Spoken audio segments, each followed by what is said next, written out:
So hi, it's Leona Staples from the Jungle Farm, and we're here in my little forest.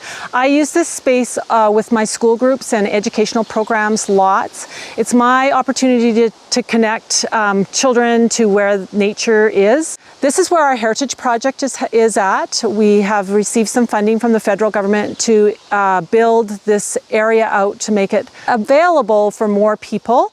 We felt it was important when we started that project to also make sure that we were building out the whole history of this area. My great-grandparents came in 1897, but of course there was so much more that happened on this land before that.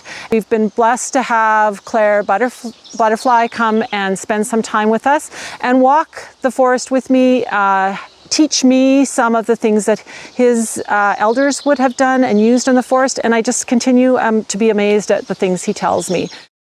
My name is Clare Butterfly. I'm a Cree. I grew up in Sylvan Lake, but I have a strong connection to the land. I do a lot of medicine walks and indigenous land-based learning in the community around Central Alberta and all across Alberta, actually. I was invited to come out here and be a part of this project, and I think it's a great project to kind of showcase this tiny little plot of land that's still the way it's always been. And when we think of our indigenous culture, we cannot disconnect our culture from the land. And what I love about going out on land like this and showing people about the plants that we have available, you know, these plants aren't way back in the history books. These plants are out here on the land right now still, and they're kind of a picture of that resiliency. But doing this project, I think, is a important collaboration. Is a two-sided deal. It's a two-sided thing that we need to work together. And we have people now, like here at Jungle Farm, that want to include this indigenous teaching, that this was our land, and we can teach them now how we used to use it, and in contrast with the way that they use it now, and to work together in that way. Join us and see what we have to offer that's in our little forest. There it is. That's my little woodpecker house. You know, this is the kind of wood that you smoke your hides with. This rotten, punky wood.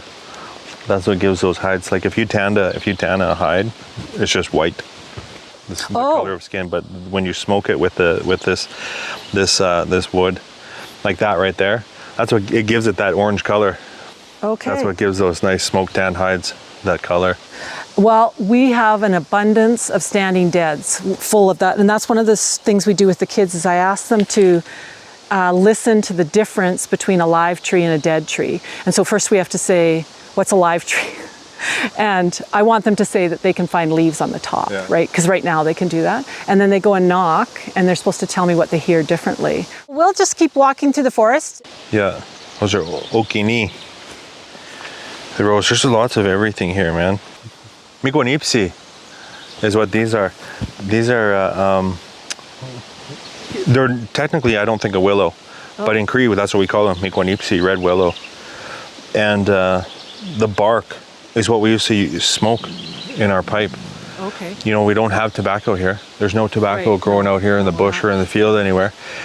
We use a mixture of that Miigwaniipsi, the bark and leaves off muscomina, bearberries, and atospi. They're like a tree this tall, but they got like a little tiny thing on them that look like a miniature pine cone. I don't know if you know what I'm talking about. Oh, they're not a pine cone. They just look like a tiny little pine cone. And if you crush those up, they just kind of powder. That's part of that mixture. This is what you make, like traps, baskets. I make like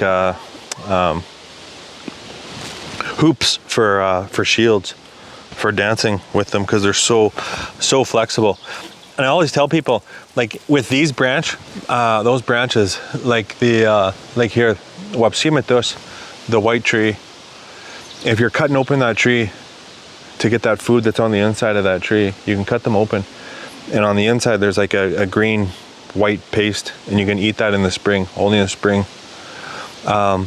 If you have a shoelace, you could use it, but otherwise, if you don't, these Miigwaniipsi branches, they're so flexible, you can just wrap around, tie it up so that you can close that cut back up on that tree.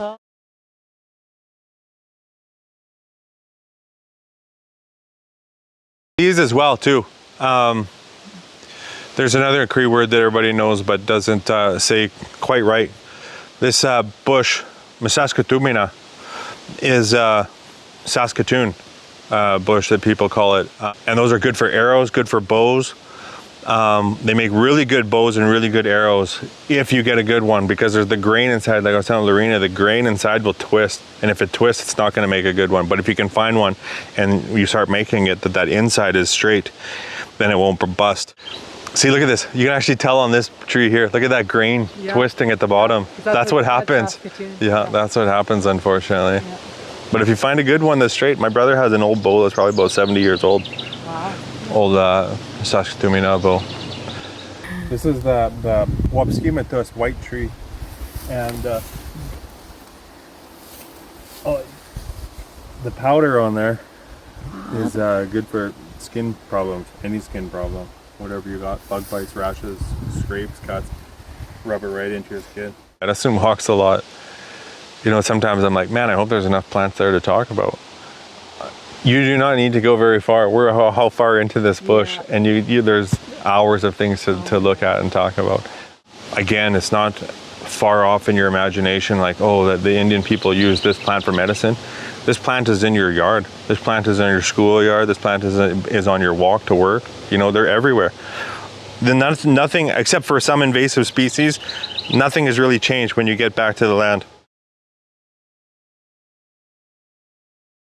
Well, thanks so much for coming to our forest and enjoying a little forest walk.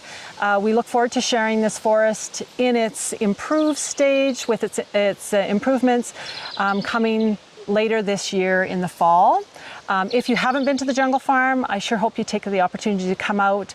We have pumpkins right in the patch. We often pick strawberries right through till Thanksgiving if weather allows.